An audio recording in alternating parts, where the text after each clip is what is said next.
Hello, everybody, and welcome to episode 5 of Jammin Shams. I have been dying to do this episode for so long, so just bear with me. I'm going to do my best to not fangirl out while I'm trying to tell you about this series. But it's an animated musical cartoon series called Jem and the Holograms. Well, it's called Jem, but most people know it as Jem and the Holograms. You can look it up either way with Jem or Jem and the Holograms. And Jem, Jem, is not related to Jem, the singer, who is unfortunately no longer with us, but they're in no relation. So when you Google Jem, you'll come across the singer, but what I'm talking about is the animated series. So I'm going to listen to Jem, the actual artist that is not related to the series, and then I'll give you my feedback on that and let you know how beautiful that is. I'm sure it probably is beautiful, since she picked such a great name to use for her career, for their career. So the series was only on, unfortunately, for 3 seasons. It ran from October 6th of 85 to May 2nd of 1988. Now I'm going to try to do my best to give you a synopsis without giving up too much of the show for you so you can actually get into it and dive into it. But it's focused on this young lady by the name of Jerrica Benton. She has a younger sister named Kimber Benton, and she has 2 foster sisters, Aja Leith, Leith, and Shayna Elmsford. Aja is Asian, and Shayna is African American, and Jerrica and Kimber are Caucasian. So they were all foster sisters at one point because Emmett, their father, and their mother, they ran an orphanage, and so Jerrica and Kimber, Jerrica and Kimber were also helping with the orphanage, as well as just having to have girls their age come and live with them, and they became really good friends with Shayna and Aja. So Emmett, Jerrica's father, Jerrica and Kimber's father, he passes away suddenly, and Jerrica is trying to scramble to figure out a way to help keep the Starlight Orphanage afloat so that the foster kids that they have now taken in are able to still stay, and she wants to keep the orphanage open so that more girls that are in trouble or need a place to stay, or they have a place to stay through Starlight Orphanage. So she goes to the record label Starlight Music that her father and mother they built from the ground up, and they hired another assistant. They hired an assistant named Eric Raymond, but we'll talk about him in a couple seconds. So Jerrica and Kimber are trying to figure out, and Jerrica, Kimber, Aja, and Shayna are trying to figure out a way to save this orphanage and to keep it afloat so the girls won't be separated and try to find new places to live. And they just want to keep the orphanage open in general for newcomers as well as the already existing residents at the facility. So she goes into Starlight Music, Jerrica does, to try to see if Eric Raymond, the guy that's still running the company while the dad has been gone, while they're trying to transition over to see what's going to happen with the Starlight Music. Starlight Music Records is what the record company is called, Starlight Music. She goes into Starlight to see if Eric will give her some dough to help her out with the orphanage. And as she goes into the building, she realizes that, and she goes in to see what's going on because Jerrica has a degree in accounting, and a business degree. I'm sorry, not accounting, a business degree, which I would think has some accounting in it, but don't quote me on it. But anyway, so she goes in to try to see if Eric can, give her a little bit of money to get a little bit more money from Starlight Music to help out with the house, because that's where they were getting most of their income was coming from, Starlight Music. And she goes in there and finds that it's been ran into the ground. And not only was it ran into the ground, but Eric's way of bringing it back was to introduce this other band, or not introduce this other band, but to introduce a band to the music label that he was going to try to promote. And they're called the Misfits. The leader's Pizzazz, and then the other 2 members of the Misfits are Roxy and Stormer. And when Jerrica meets these ladies for the first time, she's all about girl empowerment. Like, the show is very good for that. It absolutely lets you see that women are strong and they're absolutely beautiful as well as strong, which is how my mother is and was. So this is another reason why I'm drawn to it, but I'll get to that later. But so the girls, the Misfits, are not really nice girls, and Jerrica's like, I don't want them representing my company, and Eric's like, well, I have control of the company, so you're going to have to, deal with it. So Jerrica's like, whatever. So she leaves and goes home and tells the girls, hey, Shayna, Aja, and Kimber, the Eric is doing this, and it's horrible. And she talks to her boyfriend Rio. Jerrica talks to her boyfriend Rio and says, hey, Eric is running my father's company in the ground, and I need to do something to get it so that way it won't be, the legacy will still be alive and it'll still be beautiful and have great things coming from it, instead of these women that are now on the label that she doesn't want to have on a label. she receives a gift of these beautiful earrings from her father, her late father, after he passes. And Jerica, Kimber, Aja, and Shayna discover that these earrings can project holograms, these very realistic and very flawless 3D holograms. They look very real. So Jerica comes up with this great idea, and she also has a great singing voice. So Jerica decides that she is going to become a singer, and you come to find out in the show that the girls were all her friends and her sister.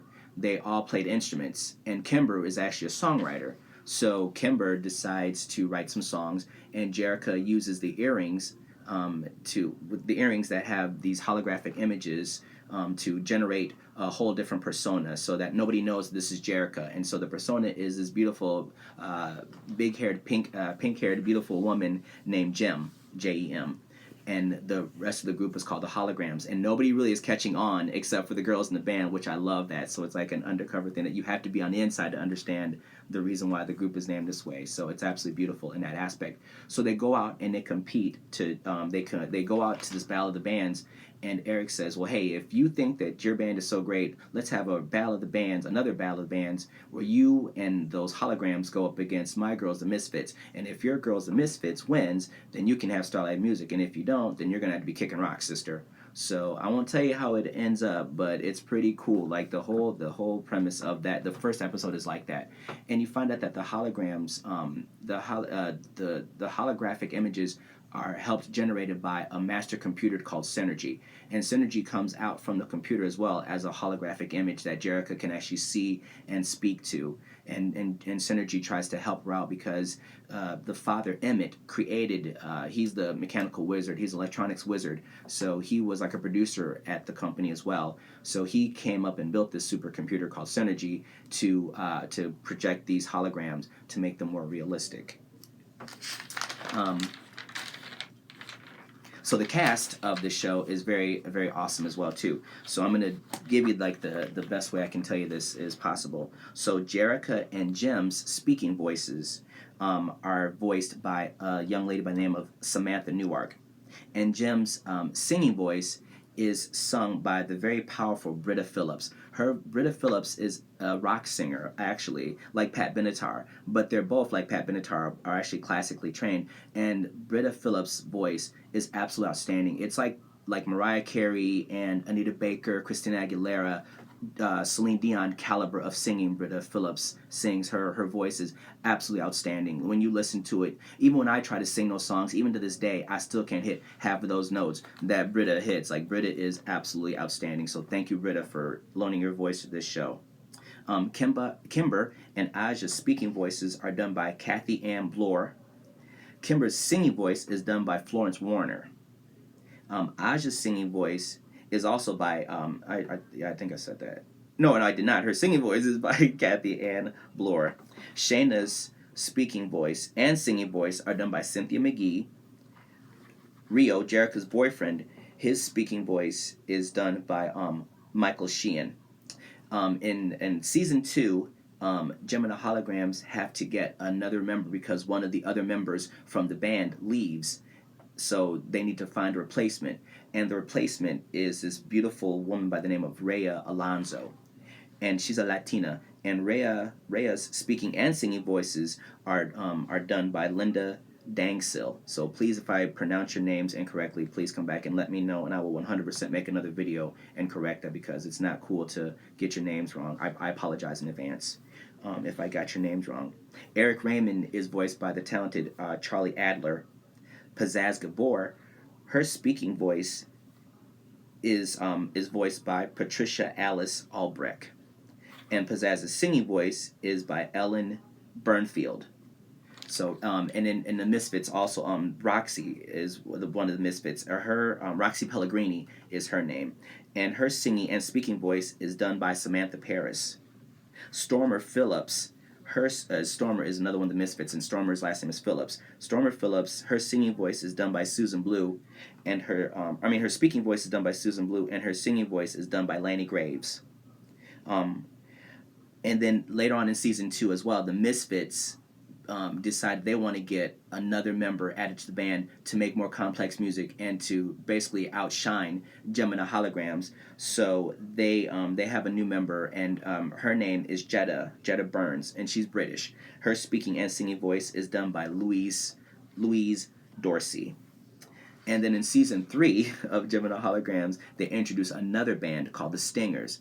The Stingers are a band from Europe, and they're led by Riot Llewellyn, and his speaking voice is Townsend Coleman, and Riot's singing voice is by Gordon Grody. That is his name. I did not say he's Grody. I don't even know him, but I'm sure he's not Grody. Rapture is another one of the members of the Stingers, and her name is Rapture Ash, and her speaking voice is done by Ellen Gerstel. If I mess this up, please call me Ellen and let me know. And Minx is another one of the characters, another one of the members of the Stingers, and Minx Kruger is her name. And Minx and Rapture's singing voices, are done by Vicky Sue Robinson, and Minx Kruger's speaking voice is done by Kathy Soshi. The network that Jem and the Holograms premieres on, or was airing on, was USA.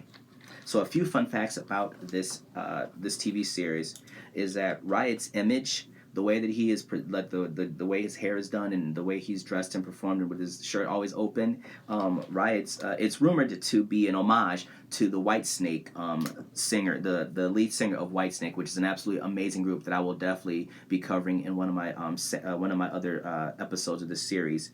But the Whitesnake is a rock band from the 90s, and their 80s and 90s, and their lead singer is David Coverdale, and that's who Rory Riot is. His image is, and like the whole character is pretty much loosely based on him, and that's just the rumor that is going on. But if you look at him, he is absolutely beautiful, just like David Coverdale. Jerica and Kimber's father that I was telling you about, Emmett Benton, he's named after Dr. Stephen Benton. And Dr. Stephen Benton invented, ironically enough, he invented the rainbow hologram. The rainbow hologram is also known as the Benton hologram, but it's basically where 3D holographic images came from. They were created by Dr.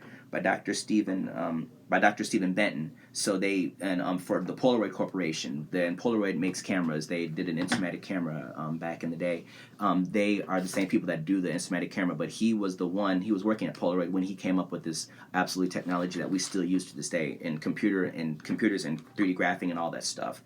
Sorry, the geek is coming out at me. I apologize. The Hasbro Toy Corporation created the television cartoon as a way to promote their dolls. So back in the 80s, Hasbro decided to come up with this absolutely stunning brainchild to say, hey, if we have cartoons, or if we have these dolls, because they're actually real dolls, and I have all of them. I had all of them, all the dolls and all the fashions that came with this show, because I was very obsessed with it as a kid. So Hasbro decided to make all these toys, and they said, hey, why don't some genius, I don't know who it was, I wish I knew who it was, but some genius said, hey, why don't we make a cartoon series to promote the toys along with the commercials? So they also had commercials. Not only did they have the commercials that play with other of their Hasbro line, because G.I. Joe was a Hasbro toy as well, and G.I. Joe is a cartoon series as well that will definitely be featured in this series later on. But they used that as a great marketing tool to not only boost the show, but the show boosted the toys, which boosted the show, so it's like it just kept feeding back into each other. So it was a very beautiful strategy that they used for this. And another one is and also another fun fact about it is, before the pandemic, the Jem cartoon series, they used to have an annual convention that I would have loved to have gone to. So it was kind of like Comic-Con in a way, because they had a lot of the people that voiced the characters, and like the writers and producers, they were there to be at a convention where people could come, and some people would dress up as different Gemini Holograms characters, or the Misfits. Girls did it, dressed up like Gemini Holograms. Boys did it. Some guys dressed up as Eric or Anthony, which is Shayna's boyfriend in the cartoon series, which I just thought was absolutely phenomenal. why I like the show is because it's science fiction, and it's one of my biggest things that I love. I'm a big sci-fi nut. Like, I go absolutely hysterical over sci-fi and science fiction and supernatural type of genre type of thingies. But yeah, the sci-fi premise, of course, is what draw me to the show. The music that was written for the series is absolutely phenomenal. It's written and it's performed well. The musicians are phenomenal at what they do, and the singers are even more incredible at what they do. Like, this whole show, the minute you watch it, I promise you will be just as addicted as I am to this show. Um, that's one of the reasons why I like it.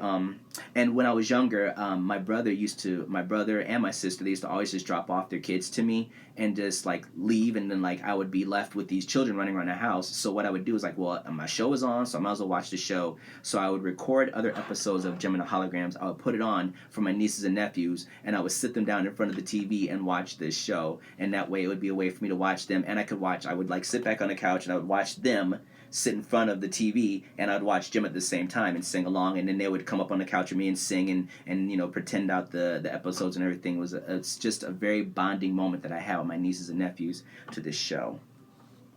And before I go, I just want to say again, thank you to everybody involved with this series. Thank you, God, for doing this. I'm so glad you did this. I don't know who came up with it or in that aspect to say, hey, let's do it this way, but I'm glad you did it this way.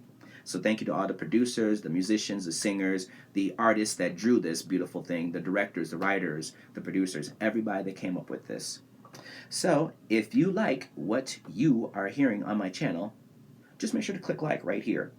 And if you want to subscribe to it, which would be really cool for me and would make me feel like I'm really doing something that's of value to somebody other besides myself and my family, just hit subscribe right here, and it'll be awesome for me. So have a great night, and I'm sorry for doing this for like 16 minutes, but this is my show. So it's absolutely beautiful. I love this series. So thank you for listening to me, and please come back again. I would definitely love to hear from you, and leave comments if you think that this is too long or too obnoxious in some way, shape, or form. Just let me know.